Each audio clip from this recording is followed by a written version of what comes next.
সুপ্রিয় দর্শক আসসালামু আলাইকুম। শেয়ার করছি চিকেন নাগেটস। এই নাস্তাটা একবার তৈরি করে দীর্ঘদিন সংরক্ষণ করা যায়। বেশি করে একবার যদি একটু নাগেটস তৈরি করে রাখা যায় তাহলে কিন্তু বাচ্চার টিফিন অথবা বিকালের নাস্তাটা খুব সহজেই তৈরি করে নেওয়া যায়। নাগেটস তৈরি করার জন্য এখানে আমি 3 পিস বড় সাইজের ব্রেড নিয়েছি। ব্রেডের চারপাশের ব্রাউন অংশটা কেটে বাদ দিয়ে দিচ্ছি। আর চেষ্টা করবেন এই পর্যায়ে ব্রেডটা একদম যাতে ফ্রেশ থাকে এরকম দেখে নেওয়ার জন্য। এখন ব্রেডগুলোকে ছোট টুকরো করে কেটে নিচ্ছি যাতে করে আমাদের ব্লেন্ড করতে সুবিধা হয়। এই ব্রেডগুলোকে ছোট টুকরো করে কেটে তারপরে একদম মিহি করে ব্লেন্ড করে নিব। ব্রেডগুলোকে কেটে নেওয়া হয়ে গিয়েছে। এবারে একটা ব্লেন্ডারের জারে দিয়ে দেখুন একদম মিহি করে ব্রেডটাকে ব্লেন্ড করে নিয়েছি। এবারে এখানে নিয়েছি বোনলেস চিকেন 250 গ্রামের মতো। আর চিকেনটাকে খুব ভালোভাবে ক্লিন করে পানিটাকে খুব ভালোভাবে ঝরিয়ে নিয়েছি যাতে করে চিকেনে কোনো প্রকারের পানি না থাকে। এবারে চিকেনটাকে একটা ব্লেন্ডারের জারে নিয়ে নিচ্ছি।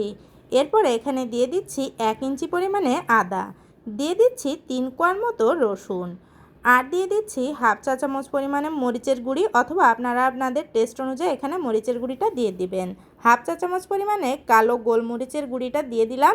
আর চেষ্টা করবেন গোলমরিচের গুঁড়িটা ফ্রেশ দেওয়ার জন্য। এরপর এখানে দিয়ে দিচ্ছি স্বাদ মতো লবণ। এরপরে এখানে দিয়ে দিব 1 চা চামচ পরিমাণে ভিনেগার। ভিনেগারটা দিলে মুরগির মাংসটা আর ড্রাই হয়ে যাবে না, একটু জুসি থাকবে। এবারে এখানে দিয়ে দিচ্ছি 1 টেবিল চামচ পরিমাণে মেয়োনিজ দিলে কিন্তু নাগেটসের টেস্টটা খুবই ভালো আসে। এখন সব কিছু একসাথে খুব ভালোভাবে ব্লেন্ড করে নিচ্ছি। একদম স্মুথ করে ব্লেন্ড করে নিতে হবে। দেখুন সব কিছু একসাথে খুব ভালোভাবে ব্লেন্ড করে আমি একটা বাটিতে নামিয়ে নিয়েছি। আর কোনো দানা ভাব কিন্তু নেই, খুব ভালো স্মুথ করে ব্লেন্ড করে নিয়েছি। এবারে এখানে আগে থেকে যে পাউরুটিটা আমি গুঁড়ি করে রেখেছিলাম সেই পাউরুটিটা দিয়ে দিচ্ছি। দিয়ে হাত দিয়ে খুব ভালোভাবে মেখে নিতে হবে যাতে সব কিছু একসাথে খুব ভালোভাবে ম্যারিনেট করে নেওয়া যায়। আর এই কাজটা চেষ্টা করবেন হাত দিয়ে করার জন্য। সব কিছু একত্রে খুব ভালোভাবে হাত দিয়ে মেখে নিয়েছি। দেখুন সব কিছু একসাথে মিশে গিয়েছে। এবারে নাগেটসের শেপ দিব। এজন্য পিঁড়ির উপরে কিছুটা ময়দা দিয়ে দিলাম যাতে করে নাগেটসের মিশ্রণটা পিঁড়িতে আটকে না যায়। এখন এখানে নাগেটসের মিশ্রণটা দিয়ে দিচ্ছি। দিয়ে খুব ভালোভাবে স্প্রেড করে দিতে হবে একদম সমান করে, যাতে কোথাও উঁচু কোথাও নিচু না থাকে। খুব ভালোভাবে স্প্রেড করে দিয়ে তারপরে নাগেটসের শেপটা দিয়ে দিব।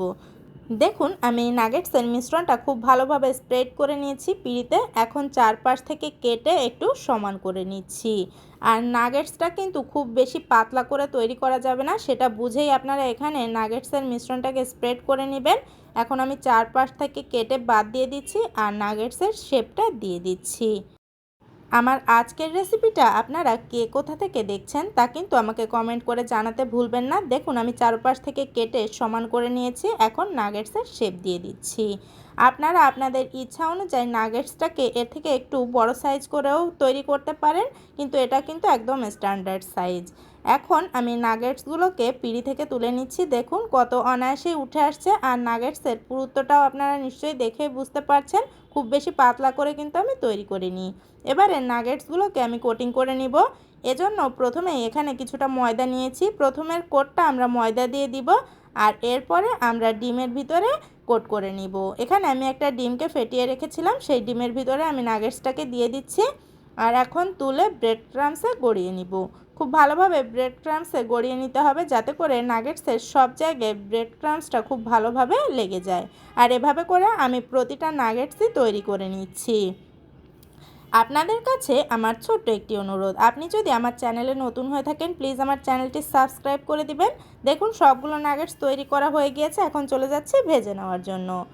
চুলায় একটি কড়াইতে পর্যাপ্ত পরিমাণে তেল দিয়ে তেলটাকে গরম করে একে একে নাগেটসগুলো ছেড়ে দিলাম। আর দেখুন একটা পাশ হয়ে গিয়েছে, এখন উল্টে নিচ্ছি। নাগেটসটাকে আমি মিডিয়াম টু লোয়ের মাঝামাঝি রেখে ভেজে নিচ্ছি। আর এভাবে করেই নাগেটসগুলোকে কিন্তু ভেজে নিতে হবে। আমার নাগেটসগুলো ভেজে নেওয়া হয়ে গিয়েছে, এখন তেল থেকে তুলে নিচ্ছি।